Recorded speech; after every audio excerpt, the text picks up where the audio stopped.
আপনারা দেখছেন আখের রস থেকে কিভাবে খাঁটি গুড় তৈরি করা হয়, সেই পদ্ধতি আপনাদের আজকে দেখানো হচ্ছে। সবাই দেখুন কিভাবে নির্ভেজাল গুড় তৈরি করা হয়। এটা হচ্ছে সর্বশেষ পর্যায়ে। এখন আগেই আখ থেকে রস নেওয়া হয়েছে। রস নেওয়ার পরে দীর্ঘক্ষণ জ্বালিয়ে জ্বালিয়ে এভাবে এই পর্যন্ত আনা হয়েছে। এরপরে এখন আস্তে আস্তে জাল কমিয়ে দেওয়া হয়েছে।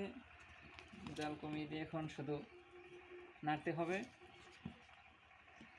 এর ভিতরে কিছুই নাই, একেবারেই অরিজিনাল একমাত্র আখের রস দিয়ে যে গুড় হয় সেটাই নির্ভেজাল পিওর বলা যায়। এতে কোনো বিন্দু পরিমাণে কোনো ভেজাল নাই, সেটাই আপনাদের আজকে দেখানো হচ্ছে।